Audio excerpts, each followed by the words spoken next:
to get wild. I think it's about to get wild. I think it's coming. Before you go in, would you? I think I got that feeling. You know how you get that? You know what I'm saying? Y'all know what I'm saying. Don't play. If I was there right now, I could make you submit. You ain't even got to take the option. I'll make you submit. And here's the difference. You can never. Hold up. So if she's running into people like this all the time, okay, I get it. I get it. I really do. I get it. Like if she wilding because golly, bro, why would you say that? Like, first of all, why would you want to do that? Like, why would you want to be with somebody you have to make them do whatever it is that you fuck that? I'd be out, man. Fuck that. You and you're working? Oh no, boo. You're just not making enough. Okay, full disclosure. So whenever I came in on this, whenever this was playing, whenever Destiny first went live with this, I came at the end of it, and I mean, she sounded wild. Like she sounded like she was going crazy. Triggered the fuck out of me, right? And now that I'm getting this part, she don't sound so bad. We'll see. We'll see. I might completely flip the script and be like, okay, she's right. Give it to her. I heard you out.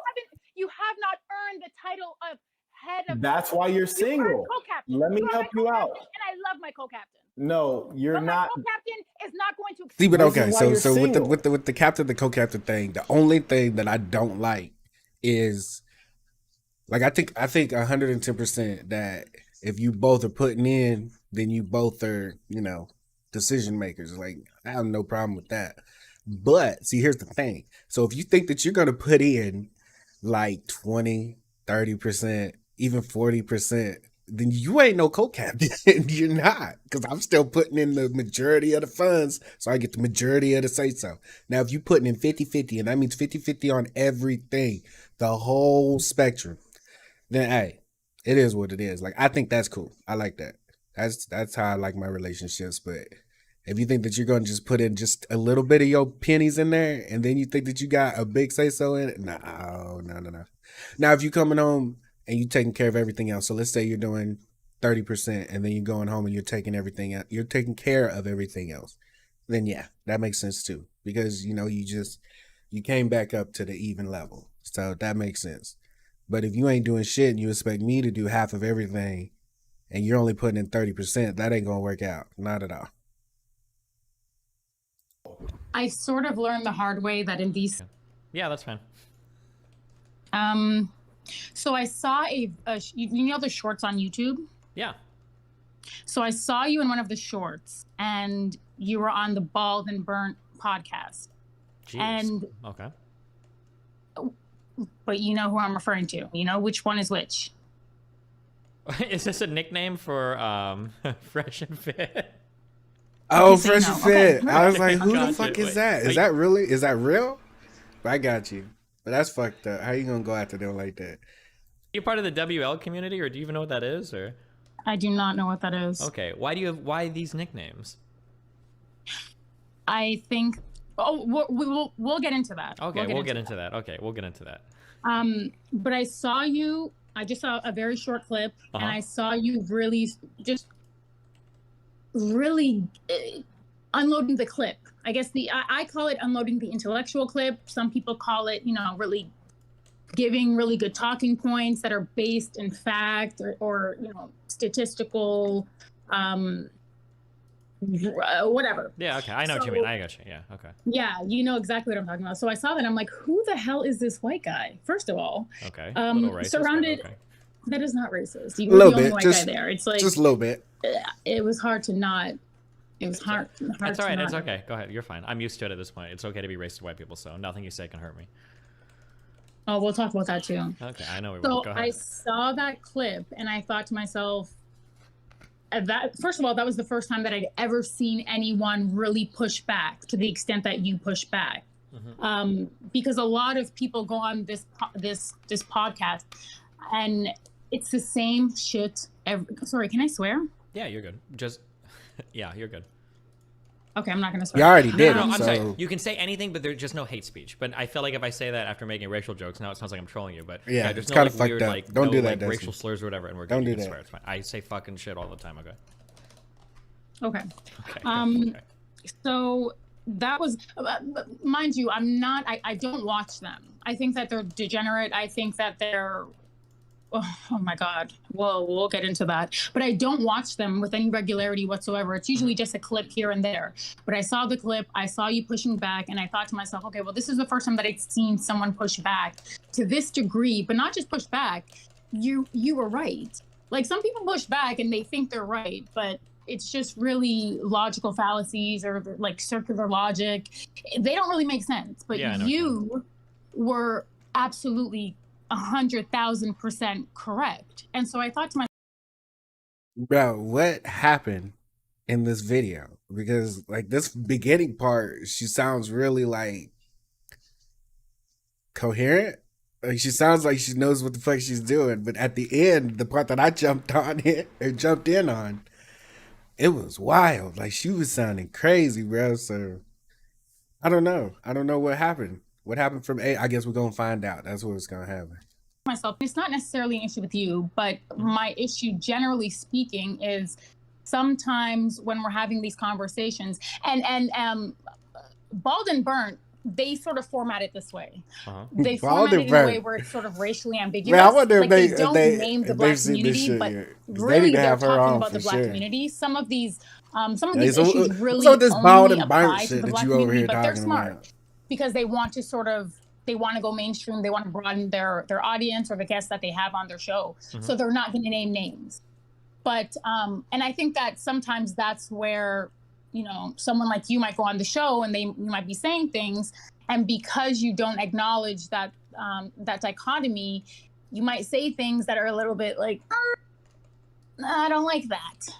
Whenever I hear, you know, the Booty Goon talk about, oh, you know, you're average at best, you overvalue yourself, or whenever I hear Bald and Burnt talk about, oh, you know, women think so highly of themselves and this and that, and da-da.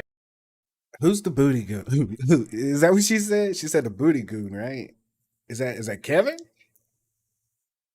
'Cause he said your average is best, and I think that's a Kevin Samuels thing. So I think that's who that is. Okay, so we got Bald and Burnt. That's Fresh and Fit, and then we got Booty Goon, which I don't even know where she got that. I don't. That's a weird one, but okay. We're learning. We're learning something, y'all. First of all, it's not that wouldn't be applicable to the black community. That it just wouldn't. Why? Can you explain that? Yeah, go. So it wouldn't be applicable to the black community because black women largely still date black men. And black women are largely getting into relationships. Statistically, they're marrying and dating black men who don't even, you know, they're not really meeting black women where they are. Black women are educated and post education, I should say. So undergrad, graduate, PhDs, but they're still marrying and dealing with black men who largely are uneducated, and to the extent that they are educated, it would probably be a high school, maybe a GED, something like that. So that it wouldn't apply to black women. Black women as a collectively. Hey, brother, she coming. She coming after me, man. I got my high school education. Hey, it is what it is. Are outpacing black Go men ahead. academically, and because black women are more employed, King's Institute, and the summation of the study was basically that poverty in the black community is rooted to black men. So you know, black women sort of being the breadwinners. I think it's like 60 to 70% of black women are earning more money. Bro, what? So if poverty in the black community is rooted in black men, the women are the breadwinners. So then they just have shitty jobs? Like if there's poverty, but you're saying that women are the shit and they're making all this money, then how is there poverty? I don't get that one. Let's see what I don't understand that one. In black households and families as a result of their education. Obviously, your education is directly correlated to your socioeconomic status. As a general rule, obviously there are outliers. You would be an outlier, right? But generally speaking, your education is correlated with your socioeconomic status. So the Brookings Institute, the summation of it was that basically because Black men are not getting their education at the same levels, and in this, like, as much as Black women are, when Black women marry them, it makes it really difficult to move from one socioeconomic class to another. With other groups, you find generally they're marrying and dating within their own, in their league, right? Like someone with a master's is going to marry somebody else with a master's, or at least an undergraduate degree, or, and you're relatively, economically speaking, you're going to be in the same bracket. Okay, so I think, so what she's saying is, since the Black male is poor, or doesn't have any money, it cancels out her high achievements or something like that. Because if you're making, all right, so if you're making 60, 70,000, which I don't know, from the way they make it sound, they're making like fucking $100,000 a year. If you're making that much, then the other person shouldn't matter, right? Because if one person's making like $80,000-$90,000 a year, and the other person's making $30,000 a year, $15,000 a year, you know what I'm saying? So so you still shouldn't be in poverty if one person's making that much money. I guess unless I don't know, maybe if you're living in one of the big cities or some shit like that. But I think even there, I don't think that's poverty to be making $90,000, $100,000 a year. So I don't understand where she's coming from. For you to sort of go from middle class to upper middle class and stuff like that. But because Black men are not doing that, it's keeping the Black community and it's keeping these families. It's lowering the household income, which in turn is rooting these families to poverty. Like, you can look at the data, you can look at the research. I don't understand how people, like, these men can just say anything they want, and like nobody, they don't qualify it. It's like, oh yeah, these guys came in and they told me that they don't care about dating girls who don't make as much as them, or who are uneducated, or otherwise just honestly losers. To me, that's what they're describing when they're describing like these docile sort of uneducated women. I'm not saying this is all of these types of women, but they have a targeted sort of demographic, kind of like a predator.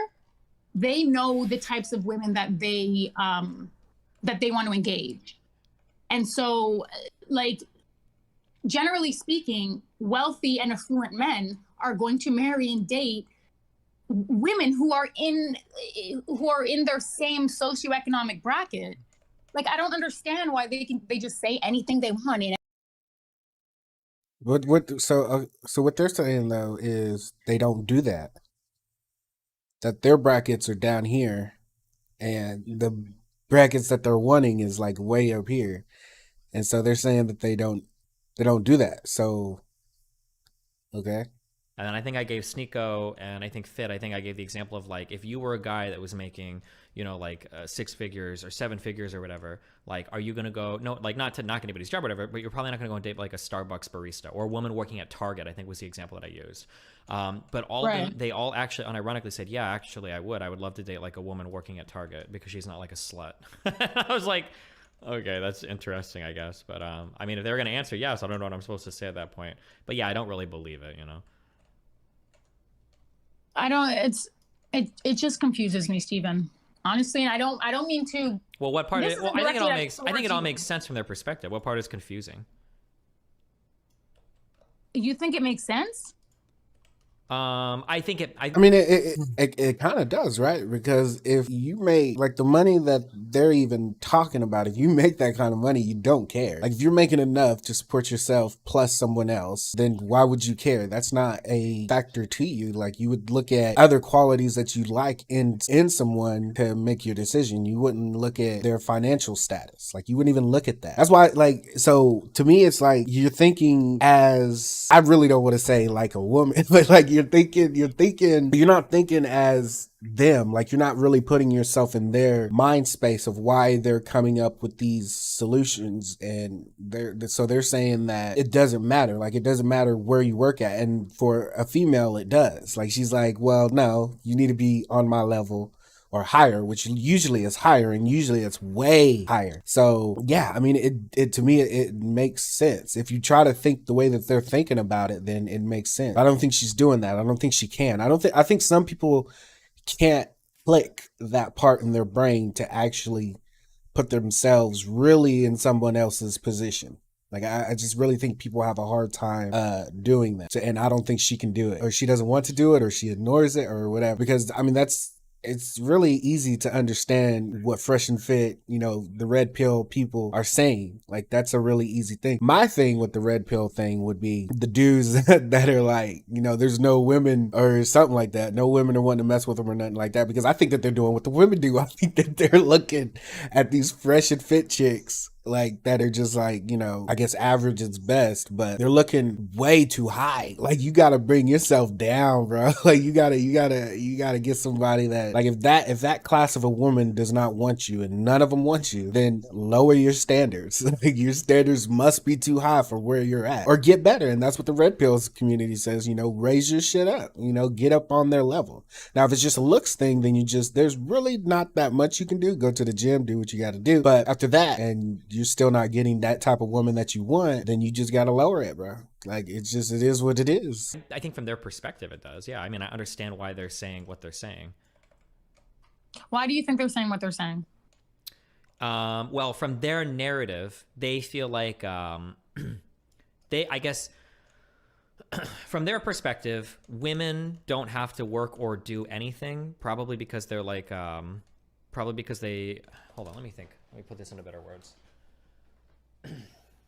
I think that men have a really difficult time seeing the struggles of women, and I think that women have a really difficult time seeing the struggles of men, because in some ways we struggle with some things that are really annoying that the other side doesn't struggle with, and then in some ways we have a lot of advantages that the other side wishes they had but don't, and then they get like very they get like very resentful over those things.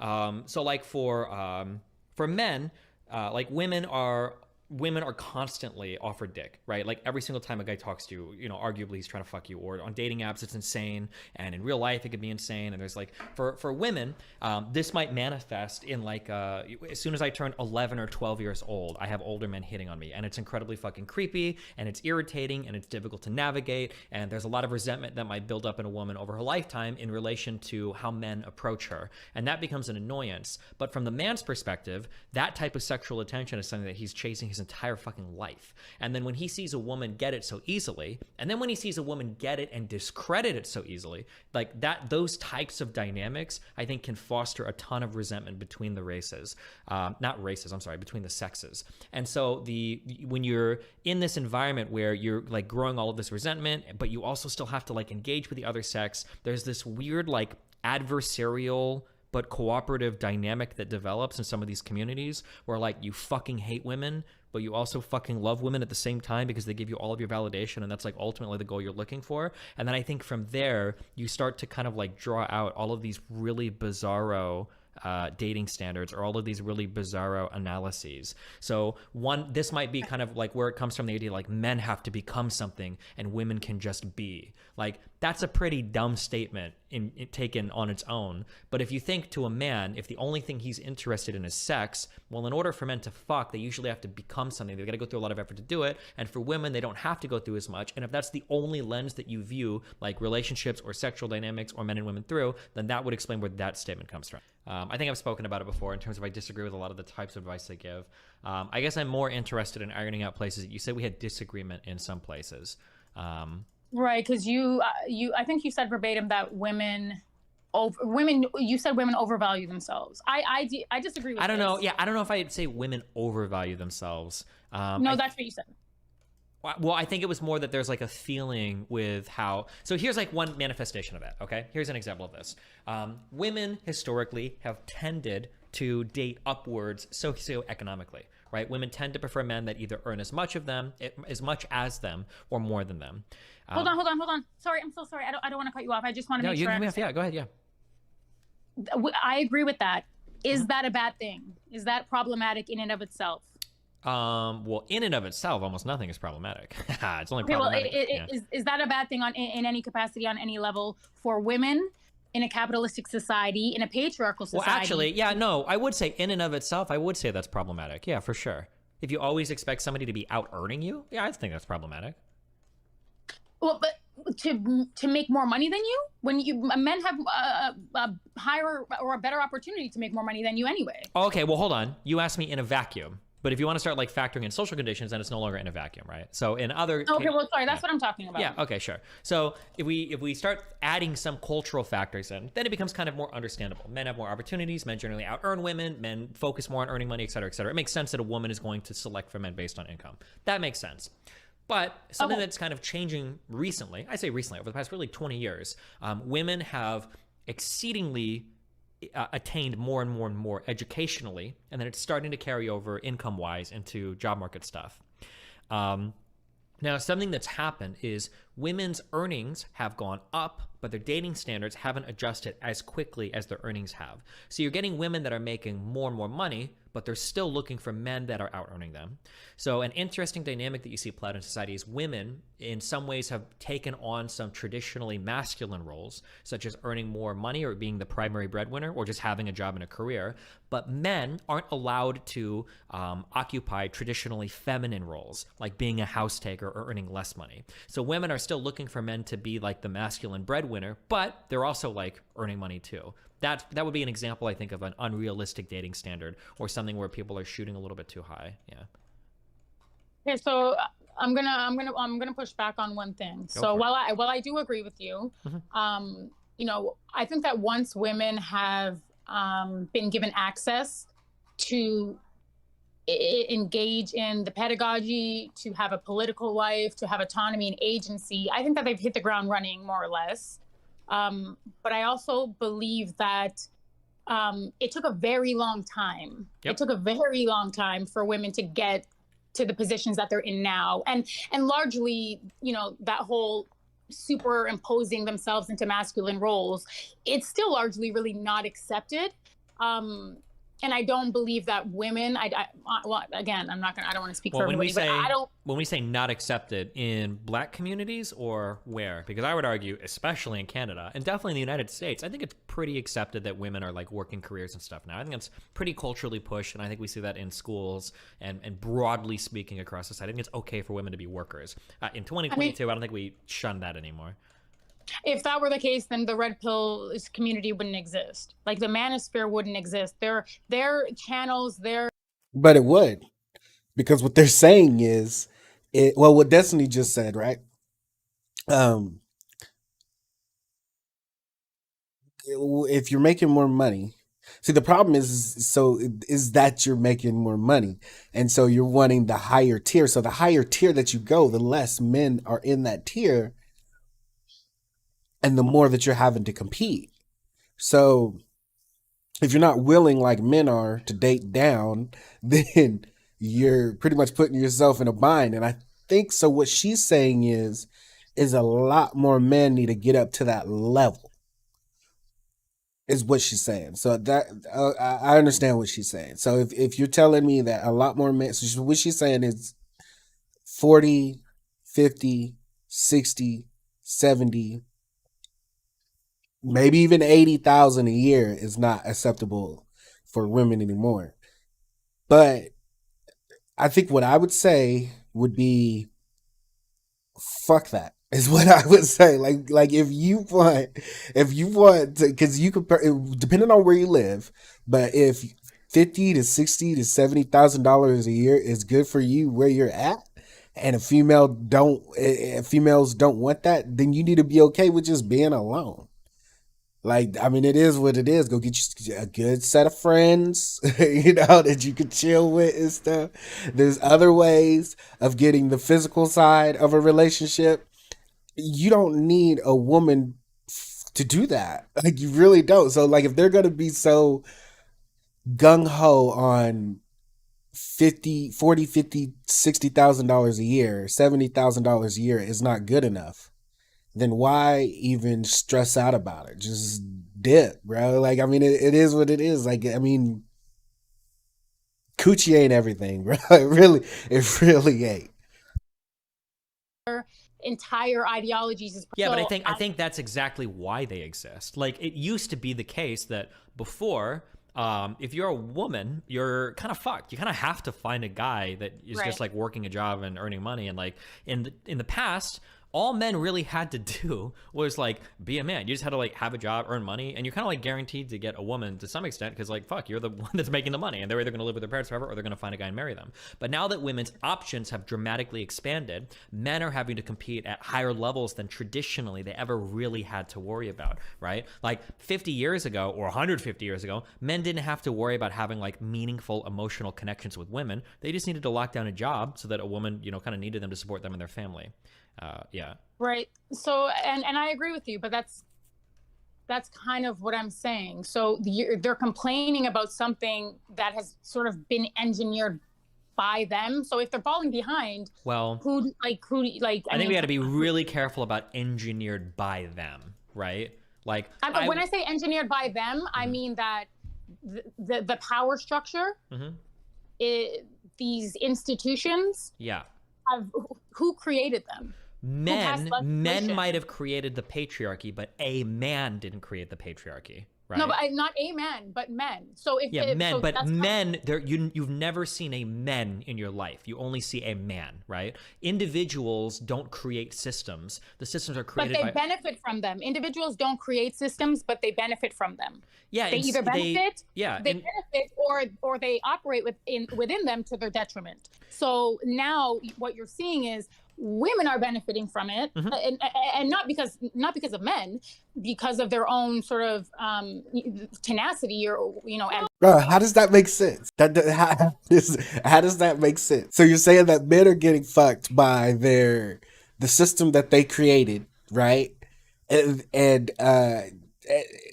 the women's not to blame for that. You know what I mean? And then in the same breath, it'd be like, well, but women are the ones that created this.